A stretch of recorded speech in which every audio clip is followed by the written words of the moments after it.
one of the gay rights activists. Why are you gay? Hello guys, welcome back আমার নতুন ভিডিওতে। আজকের topic রংধনুর বিষয়ে। আজকের টপিক আইনজীবী মঞ্জুর আল মতিন সাহেবের বিষয়ে। ছাত্র আন্দোলনের সময় খুবই গুরুত্বপূর্ণ মুখ ছিল আইনজীবী মঞ্জুর আল মতিন সাহেব, যিনি স্টুডেন্টের পক্ষ থেকে ডিক্টেটর সরকারের বিরুদ্ধে দিনের পর দিন লড়াই করে গিয়েছেন।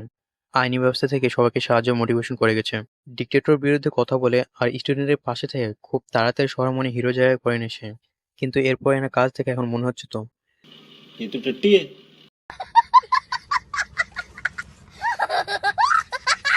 লিজেন্ড ব্রো নিজের কথাটা সঠিক করার জন্য পবিত্র কোরআন শরীফের বাণী ভেঙে নিজের মনের মতো সাজিয়ে বলছেন।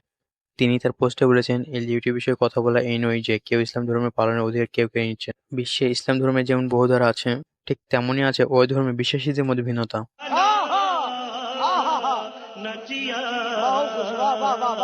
তিনি আরও বলে, আয়োজনের বিচার ভার ধর্ম মানুষের কাঁধে তুলে দেয়নি, সেবার স্রষ্টার সৃষ্টির নয়। মানে তিনি পবিত্র কোরআন শরীফ আর পবিত্র বাইবেলের রেফারেন্স এনে মানুষকে ভুল বোঝানোর চেষ্টা করছে। ঠিক এখান থেকে হিরো থেকে জিরো হওয়ার উৎপত্তি। আসলে মানুষের হয়তো বেশি দিন উপরে থাকতে ভালো লাগে না, না হলে নিচে নামার জন্য এত তাড়াহুড়ো করে।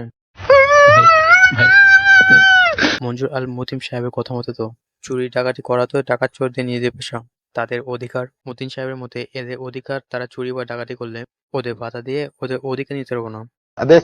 আন্দোলনের সময় যেসব মেয়েরা ওনার কাপড় পিক পোস্ট নিয়ে বলছিলে তার বউ অনেক সৌভাগ্যী, তার মধ্যে স্বামী যদি তুমিও চাও তাহলে তোমরা গিয়ে ধরে বিয়ে করে নাও, তো আমাদের স্বপ্ন পূরণ হয়ে যাবে।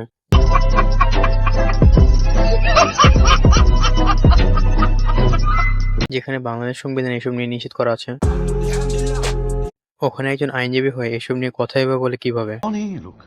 এখানে তিনি যার পক্ষে থাকবেন বা না থাকবেন ওইটা ওনার নিজের ব্যক্তিগত ব্যাপার, কিন্তু এখানে তিনি পবিত্র কোরআন শরীফ আর পবিত্র বাইবেলের রেফারেন্স নিয়ে সমকামিতায় ব্যবহার করেছেন। মানে আর তিনি কি জানেন না লূত আলাইহিস সালামের জাতি ধ্বংস হওয়ার পেছনে একমাত্র কারণ ছিল এই সমকামিতা? আশা করি তিনি তার ভুল বুঝতে পারবে। ভিডিও শেষ। Thanks for watching. Stay happy, stay healthy, by.